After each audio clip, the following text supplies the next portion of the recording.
안녕하세요. 수비더스입니다. 몇 개월? 거의 한 1년 만에 1년인가요? 몇 개월 만에 다시 돌아온 것 같습니다. 문득 운전을 하다가 이게 각도가 좀 안 좋은데 이게 지금 촬영용으로 영상을 맞춰놓은 게 아니라서 문득 운전을 하다가 울컥한 게 있어가지고 여러분들에게 말씀을 좀 드려야겠다 싶어서 제가 영상을 켰고요. 앞으로 종종 자주 녹화를 하도록 하겠습니다. 오늘 말씀드릴 내용이 몇 가지 되는데, 첫 번째는 제 개인적인 어떤 신상 안부에 대해서 궁금하신다면 저는 뭐 잘 지내고 있습니다. 크게 달라진 거 없고요. 뭐 그 정부 때나 이 정부 때나 크게 달라진 건 없습니다. 하는 일은 비슷하고.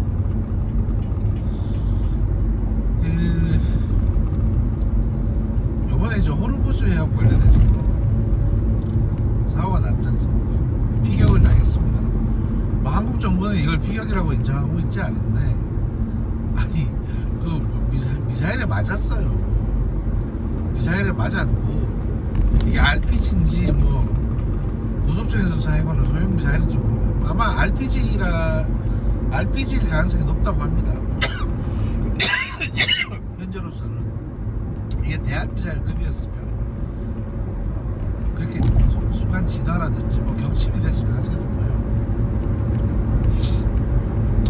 근데 좌측에서 날아왔다고 하니까 호르무즈 해협을 빠져나오는데 왼쪽에서 미사일이 날아왔으면 그건 이란 쪽에서 날아온 거죠. 이란 쪽에서 보트든 고속정이든 공화국 수비대가 타고 와가지고 쏜 겁니다. 그래서 이제 화재가 발생했고, HMM 소속의 화물선이고요. 최근에 뭐 영상도 돌아다니는데 그 영상의 화질이 너무 안 좋아가지고 이게 실제 영상인지 아닌지는 좀 더 확인이 필요합니다. 확인이 필요한데, 일단 뭐 상황은 하여튼 그렇습니다. 상황은 그렇고, 문제는 정부가 이거를 자꾸 의미를 축소시키려고 하는 게 좀 문제입니다. 이란과의 관계를 조금은 거리를 두고 싶어 하는 거죠. 아직까지는 전쟁 중이 아닌 걸로. 국제법상으로 엄밀히 따지고 보면 이란이 한국 선적의 화물선을 공격을 했다면 이거는 거의 준전시 상태에 해당하거든요. 그런데 예전부터 이제 몇 달 전부터 미국이 한국에 파병을 하라고 할 분위기가 있었는데, 그리고 사실 제가 뭐 트위터에도 많이 썼습니다만 그 당시에도 선제적인 파병이 필요하다. 미국이 요구하기 전에 파병을 하겠다고 적어도 이제 미국 쪽에 의사표시를 하고 그 정도만 했어도 사실은 점수는 점수대로 따고 안 보냈어도 될 겁니다. 파병하려면 준비가 필요하니까.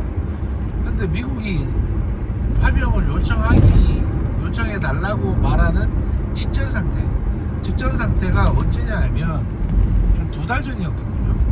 그러면 한 2달 보름 전에 우리가 먼저 보내겠다, 또는 인도주의적인 목적으로, 왜냐하면 이제 그 동해상의 통행을 위해서 하는 거니까 전투가 아니고 인도주의적인 목적으로 군함과 잠수함을 보내겠다라고 했으면 해결될 문제예요. 그럼 점수는 점수대로 따고, 실제로 그 뒤에 일이 급박하게 진행이 되기 때문에 파병을 하겠다고 해서 우리가 금방 군함을 보낼 수 있는 건 아닙니다. 아무리 빨라도 한 달에서 한 달 반 정도의 준비 시간이 필요합니다. 왜냐하면 거기 지금 소말리아에 청해부대라고 가 있지 않습니까? 그게 KDX-2급의 한국형 군축함, 이수군축함 2급에 이제 함이 가 있는데, 원래대로라면 얘가 이제 대한미사일하고 또 이제 공중에서 날아오는 공격을 방어하는 제한적인 수의 대공미사일하고 뭐 이런 건 다 싣고 가야 되는데, 목적이 지금 소말리아 해적 퇴치다 보니까 그런 거를 좀 빼놓고 갔어요. 네, 원래 다 안 싣고 다닙니다. 그러니까 실을 자리가 있고 실어야 되는 건 맞는데 일부러 비워두기도 하고, 예를 들어서 뭐 대한미사일을 8발을 실어야 되면 한 2발만 싣고 간다든지 이런 이런 경우도 많이 있습니다. 왜냐하면 무겁잖아요. 무거우면 그만큼 연료가 더 들어요. 또 거기 덥잖아. 미사일이 그런 환경에 또 먼 바다니까 출렁거리고 바닷물 뒤집어 쓰고 막 아무리 그 보관함 속에 들어있다고 하더라도 그런 환경에 계속 노출되면 그 정비 소요가 많이 발생합니다. 정비를 해야 돼요. 추가적으로 계속. 게다가 예를 들어서 뭐 대한미사일 8발을 쏘았다 칩시다. 그러면 규정상 정비원이 만약에 4명이 타야 돼요. 미사일 관련 정비 기술자만 4명이 타야 된다. 근데 미사일을 한 2발만 싣고 가면 기술자 1명으로 해결 가능하지 않습니까? 그럼 7명을 덜 태울 수 있죠. 정비 기술자를. 정비 기술자 3명을 덜 태울 수 있고 그 3명분의 자리와 식량을 그 소말리아 청해 업무 담당하는 UDT 대원이 탑승해서 먹고 자고 하는 거예요. 그게 제한된 마치 대형 버스처럼 군함도 제한된 공간이기 때문에 미국처럼 항공모함이 뭐 엄청 큰 사이즈면 모르겠지만 이런 경우는 어쩔 수가 없습니다. 그래서 준비를 해서 보내야 되니까 한 달 반은 필요한데 가는 데까지 아무리 빨리 준비해도 보내는 데까지 그 정도 필요한데 이제 그 전에 미리 우리가 보내겠다고 했었으면 점수대로 따고 트럼프가 얼마나 이뻐했겠냐고. 그래서 제가 심지어는 뭐 모종의 루트로 직접 VIP한테 전달되는 루트입니다. 이재명 저 새끼한테 VIP라는 말을 쓰고 싶진 않지만 어쨌든 공식 용어니까 그 전달 루트로 전달을 했는데도 불구하고 못 알아듣는 거예요. 왜냐? 이유는 있지. 진보 쪽에서 자기를 싫어할 수 있다. 선제적으로 말하면 미국이 보내라고 강요해서 마지못해서 보내는 걸로 돼야 면피가 되는 거지. 만약에 자청해서 보내겠다고 하면 나 욕먹는 거 아니야? 이럴 수 있죠. 이것도 가능합니다. 지방선거 앞두고 그렇게 진보가 등 돌리다가 진보랑 싸움이 나면 선거 치르기가 쉽지 않아지니까 주저한 거예요. 그랬다가 이 경우는 사단이 난 겁니다. 사실 그때 군함 보내겠다고 하고 파병하겠다는 의지가 적극적이었다면 이란도 대한민국 그 배에 대해서 함부로 공격 못합니다. 함부로 공격 못해요. 보내겠다고 했는데 공격을 한다? 그럼 더 빨리 보내고 더 세게 보낼 수 있다는 판단을 지어서 할 거니까. 근데 우리가 주저주저하니까 가능하면 안 보내려고 주저주저하니까 저렇게 공격을 해가지고 아예 근처에도 못 오게 겁먹게 이렇게 한 겁니다. 결국에는 저 HMM 상선이 공격을 받은 이유는 이재명 정부가 주저했기 때문에 공격을 받은 거예요. 이건 뭐 그 이상도 이하도 아닙니다. 이란이 쐐기를 박은 거죠. 너 죽어볼래? 결국엔 그 안에 갇혀있는 20몇 척이 지금 순식간에 인질이 돼버린 겁니다. 주저하는 바람에. 그래서 옛날부터 테러범이랑은 협상 안 하는 거라고 했거든요. 근데 대한민국 정부가 그거를 제대로 이번에 원칙을 어겼다는 거죠. 그러니까 정권의 안정을 위해서 국민이나 나라 자체를 다 위험한 상황으로 몰아간 겁니다. 이거 뭐 변명의 여지가 없어요. 그리고 사실 한 달 반쯤 전에 미국이 최종 통보를 했습니다. 너네 호르무즈에 파병 안 하면, 그러니까 3월 중순이에요. 너네 호르무즈에 파병 안 하면 핵잠수함 보유는 없던 걸로 하겠다. 그런 식으로 한국정부 안보라인에 강력한 경고를 했어요.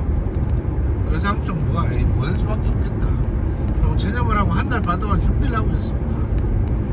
준비를 하고 있는 상황에서 이런 일이 발생을 했죠. 꼭 보낼 거면 진작에 보내지. 근데 차일피일 계속 시간을 끌고 있었거든요. 그러니까 결국 이렇게 된 겁니다. 욕은 욕대로 먹고 결국은 보내야 되는 거예요. 이래서 외교는 선제적인 조치가 무엇보다도 필요하고 앞날을 멀리 내다보는 게 필요합니다. 그리고 무엇보다 필요한 거는 내 욕심대로 하는 게 아니라 상대방, 그러니까 이란, 혁명수비대, 그리고 미국, 이 상대방이 어떤 생각을 가지고 어떻게 행동하겠냐를 미리 예측을 할 수 있어야 돼요. 그 다음에 내 이익을 생각을 해야 되는 겁니다. 그래야 국익에 부합되는 안보 정책을 펼 수 있습니다. 그런데 이재명 정부는 내 이익만 생각한 거예요. 그러니까 상대방이 이재명 정부의 의도에 맞출 이유는 없잖아요, 지금. 그래서 결국 이꼬라지가 된 겁니다. 뭐 다른 거 아니에요. 다른 복잡한 이유 없습니다.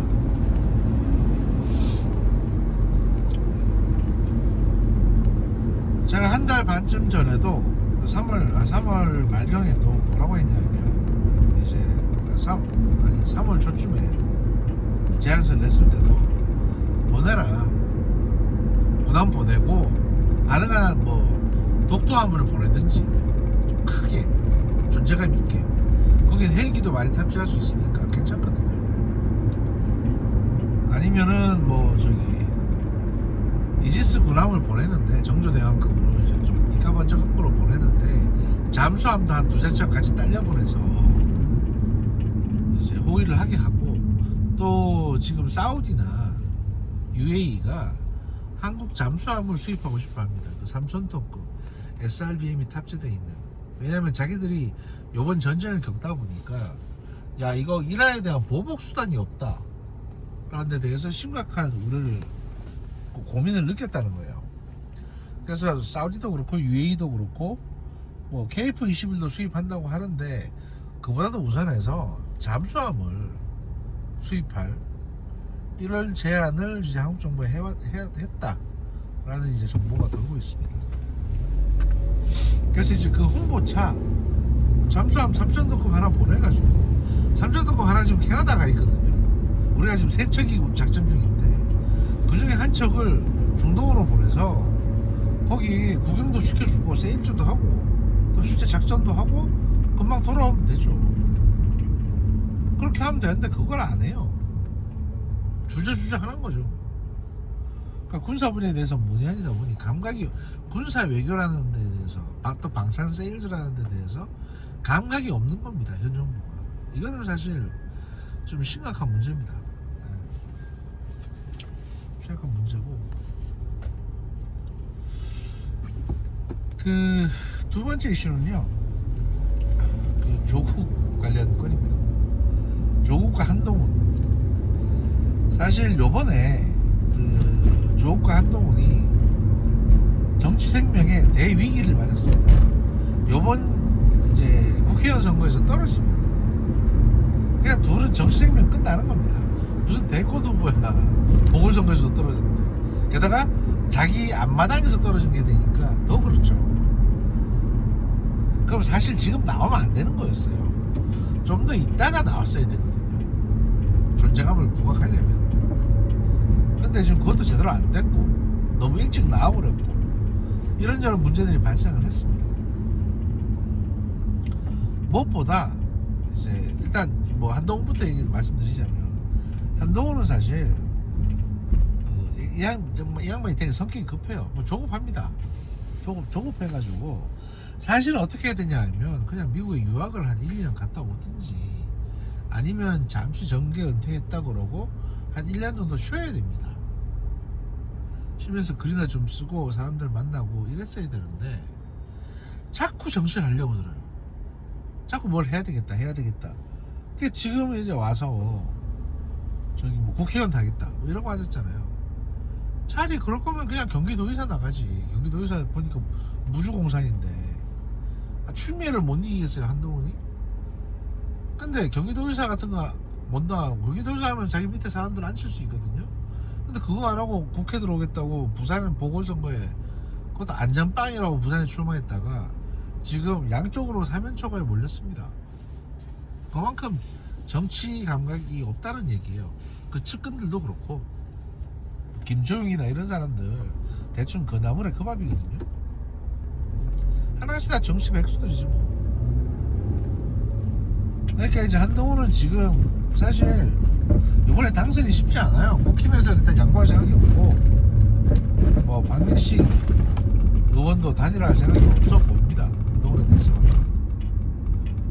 그렇다고 한동훈이 하정우랑 손잡지도 않을 테고.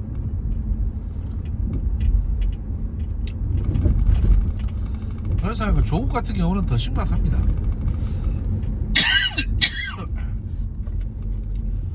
원래 조국은 원래 국회의원이 될 수가 없어요. 지금 상황에서 지역구에서 택도 없습니다. 그 사람이 뭔 인기가 있어요. 그 양반이 범죄 행위는 누구나 다 아는데. 근데 조국이 한 가지 살궁리를 할 수 있었던 부분이 있었는데 그게 뭐냐면 만약에 지금 한동훈이 출마한 부산에 나왔다면 그럼 과연 하정우가 나올 수 있을까? 못 나왔을 겁니다. 왜냐하면 부산은 일단 험진이니까. 그럼 한동훈하고 조국하고의 매치가 됐을 거예요. 그럼 한동훈과 조국이 싸우게 되면 이거 어떻게 될지 모릅니다. 물론 뭐 경우에 따라서는 뭐 그냥 압도적으로 한동훈이 이길 수도 있죠. 근데 한동훈한테 조국이 한번 한번 지면 적어도 그 둘은 자기들이 스스로 대선 후보급이라고 자처하고 있으니까 대선 후보랑 붙어서 지는 거잖아요. 그러면 다시 해볼만 해요. 또 작년에 싸우다 진게 되거든요. 험지에서. 그럼 명분도 있습니다. 근데 다른 데 다 안 가고 저기 뭐냐 그 평택을 갔어요. 평택을 갔는데 거기 지금 진보당 김재현이가 침발하고 있었거든요. 몇 년 동안. 절대로 양보 안 합니다. 김재현은 들어만 할 거예요. 거기 황교안이 또 가있죠. 황교안 대표 지금 한 7% 8%로 나옵니다. 그리고 이제 민주당에서는 김영남을 공천을 했습니다. 김영남은 사실 조국 저격수로 시작한 사람이에요. 그것 때문에 김호준 방송도 자주 가다가 이제 안 가고 막 이랬던 사람이에요. 검사 출신이고 국힘 출신이고 그 다음에 윤석열 캠프 경선 캠프부터 참여해서 뭐 부대변인도 하고 대변인도 하고 그랬습니다. 그래서 조국에 대한 적개심만큼은 가득해요. 물론 나중에 이제 뭐 갈아탔죠. 뭐 민주당 쪽으로 간 건 아닌데 이제 개혁신당으로 갈아탔다가 이준석 정당 거기서도 뭐 대우를 시원찮게 받으니까 다시 또 갈아타가지고 이제 이제 민주당에 갔는데 어쨌든 이제 이게 조국 저격수로 유명했던 사람이기 때문에 이제 조국에 대해서 가장 치명적인 상대가 지금 저기 서 있는 겁니다.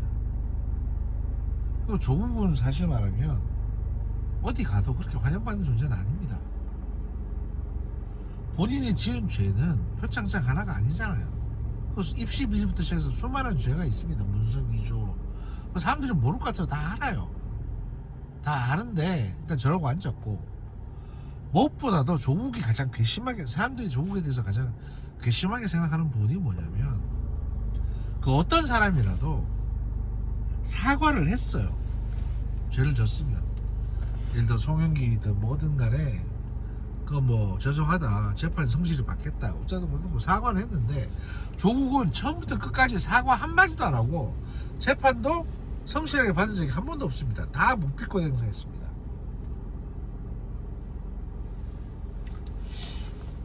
그러니까 저런 놈을 이제 그 사면 복권 시켜준 이재명이 자기 발등에 자기 손으로 도끼 찍은 거죠. 그만큼 조국은 사실 용서받지 못한 자고 용서받았어도 안 될 사람이에요. 그러니까 지금 그 부인도 그렇고 조국도 그렇고 기가 나와가지고 자기들이 마치 되게 무고한 양 진짜 무슨 민주투사인 양 양심수인 양 지금 그러고 돌아다니고 방송도 하고 행사도 나갑니다. 이게 얼마나 뻔뻔한 일입니까?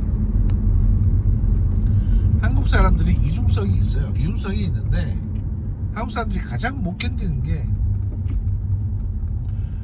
인정하라는 거. 공평하지 않는 것도 못 견디지만 잘못을 인정하지 않는 것도 진짜 못 견디거든요. 조국이 지금 그러고 있어요. 그러면 조국은 앞으로 큰 선거에서 아무것도 안 될 겁니다. 저번에 국회의원 한 것도 비례로 된 거지, 비례.